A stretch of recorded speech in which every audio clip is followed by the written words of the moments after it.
think I was good and the children, but you're here and we're very happy that you are here with us this morning.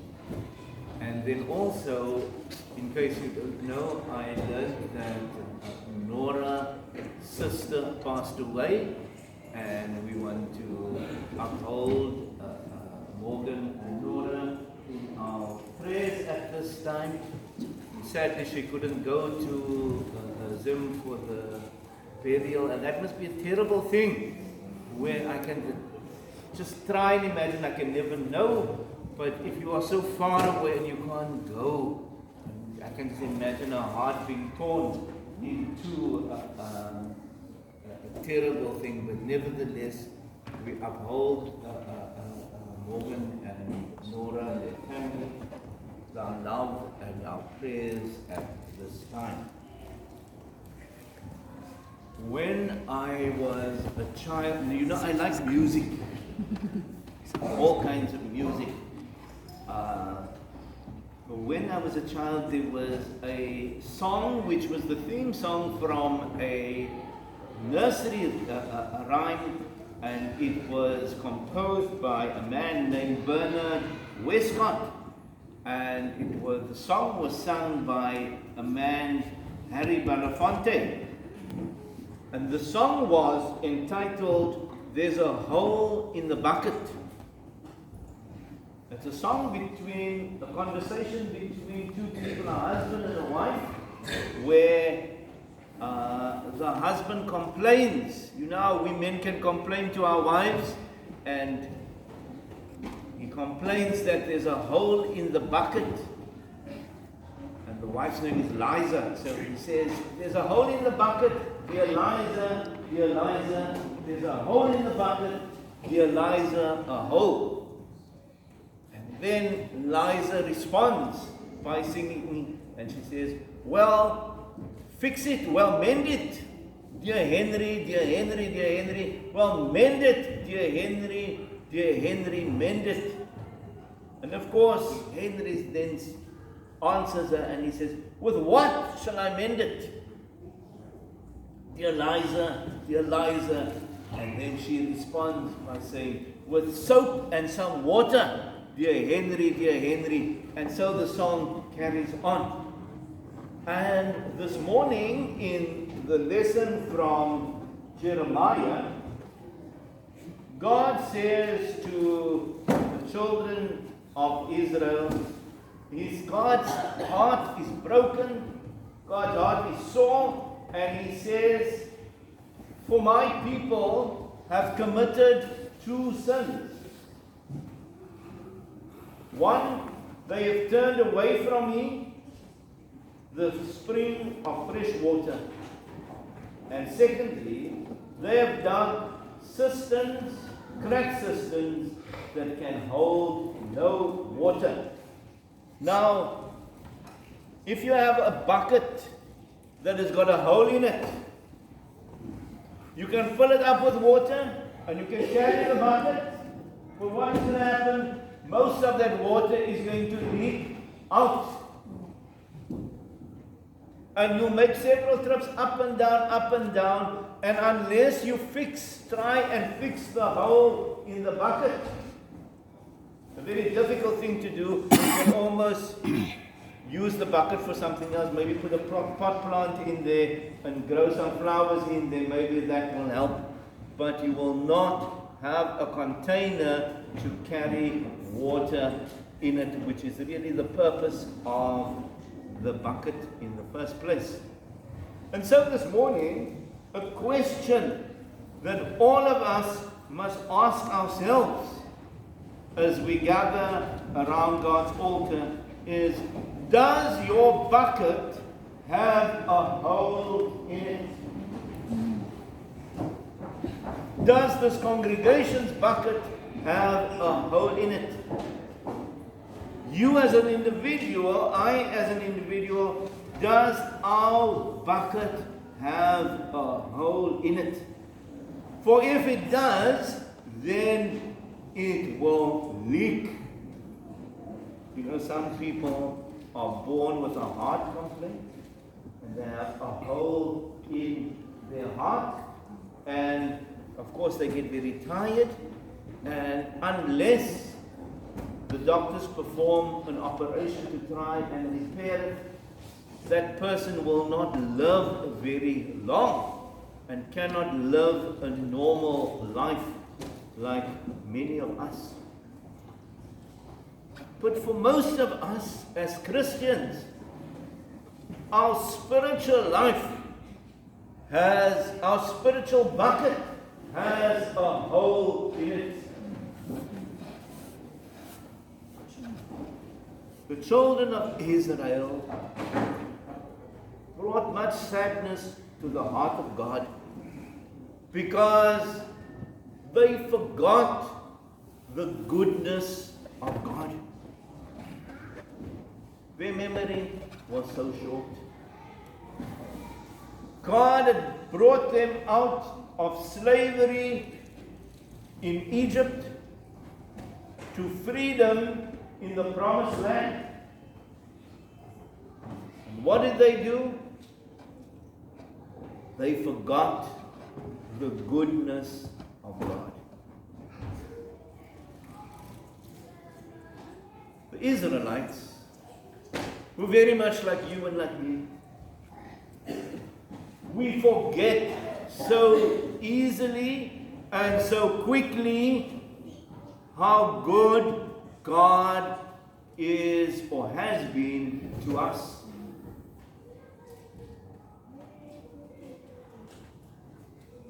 I want you to think for a moment. What has God done for you? What has God done for us that we need to show gratitude for?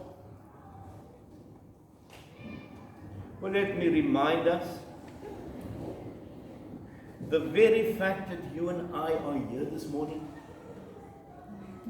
that we could get up out of our beds and come into the house of the Lord is not because we are wonderful. It is by the grace of God that it has been made possible for you and me to be here today.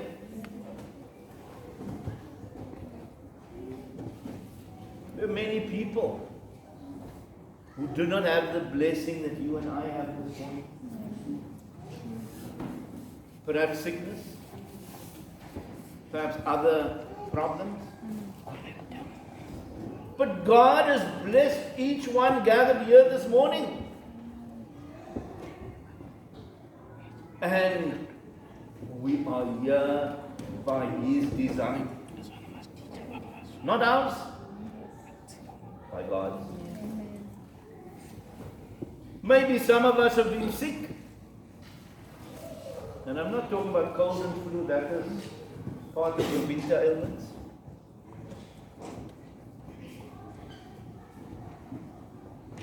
Maybe some of us have been in hospital. And who brought us back?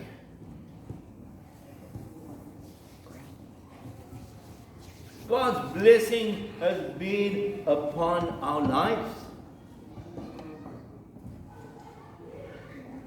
And yet, like the children of Israel, we are so inclined to forget. Forget the goodness of God. And that brings sadness to the heart of God. And so God, through the prophet Jeremiah, voices his unhappiness with the children of Israel. And he says they committed two sins. The one is they turned away from me, the source of living water. And the second sin is they are like cracked cisterns or like buckets with holes in them. And this morning I want to suggest to us that the children of Israel had three problems. The first broken cistern dimension was the problem of humanism. And humanism is described as a system of thought that rejects religious beliefs and centers on humans and their values, their capacities, and their worth. The Israelites had become very comfortable with their own ability. They began to trust in their own skills, their gifts, and their riches to see them through storm after storm. And they forgot that it was God who brought them to freedom. It is God who led them to the land of milk and honey. And soon they replaced God with themselves. How often do you and I not replace God with ourselves? We've become wonderful people. We become like Frank Sinatra and we say, I'll do it my way. When God says go this way, Taras says no, I go that way. That is you and I. That was the children of Israel. And so the first crack was the crack of humanism. The second crack was the crack of materialism. Now, you know Madonna, the singer? Madonna sings a song. We are living in a... Anyone know the song? One of the first songs of Madonna, Father Daddy? He only loves Celine Dion. Madonna sings, we are living in a material world and I am a material girl. You know that song, I'm sure. Because we are living in a material world and I am a material girl. That is Madonna. And that is where we are. That is where the children of Israel were. Today in the world, and certainly in the Pentecostal circles, God forbid that we should ever get there. But when you ask people, Eva, how are you? They will say, oh, I'm blessed. Shona, how are you? Oh, I'm blessed. Chipa, how are you? Oh, I'm blessed. God is so good. God gave me this and God gave me that and God...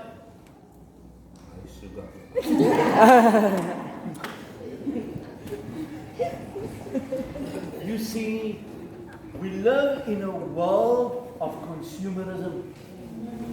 And we South Africans, more than any other nation, it's a terrible thing. You must pray for us, please. That God may deliver South Africa. Amen. Because South Africans have got a terrible problem. You know what? Begging, loafing. It's a terrible thing to it's actually a curse, I think.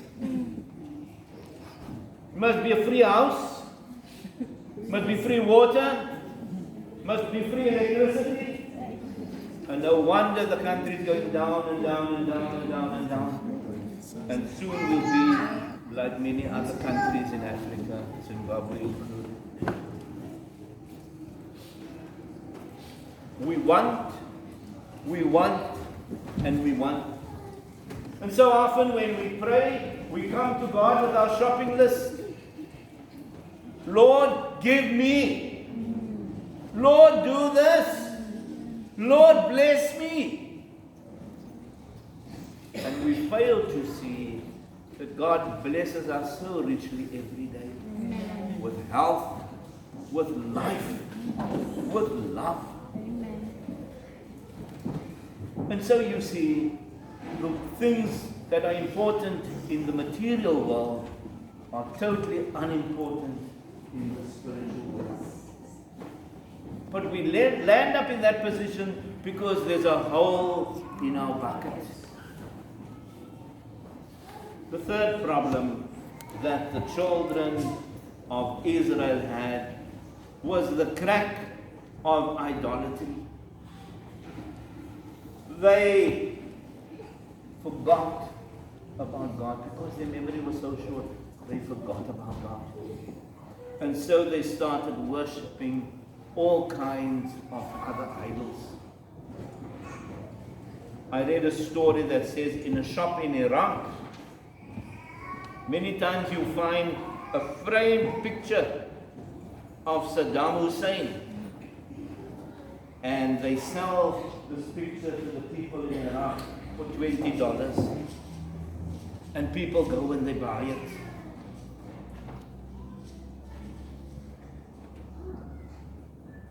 But the picture is absolutely worthless.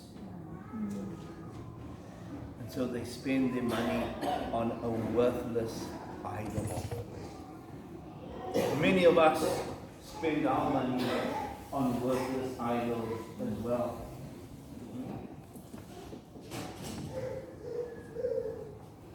When it comes to our giving to God, and God is the one who gives to us in the first place, isn't it? Yes. But when we have to give to God, what do? We become angry. We become frustrated and we start to complain. And you hear people say, oh, all the church wants is money, money, money, money. Whenever the church wardens come to the left, oh my God, your scammer comes again, it's going to be about money. When you see John coming to the left, oh my good Lord, is John coming again, it must be about money. We become exactly like the children of Israel, and we worship the money that God blesses us with, rather than using the money to become a blessing to God as well. And so, there is a hole in the cistern, or crack in the cistern. There is a hole in the bucket of the children of Israel. The crack of humanism, the crack of materialism, the crack of idolatry. And so this morning, I ask us, what is the crack in your cistern? What is the hole in your bucket? As God pours His love into you and into me, into our spiritual bucket, when there's a hole, it will all just run out at the bottom. And so, in the words of Bernard Westcott, where Henry says to Liza, there's a hole in the bucket. Liza's advice to Henry is to fix it. What is the hole in your bucket this morning?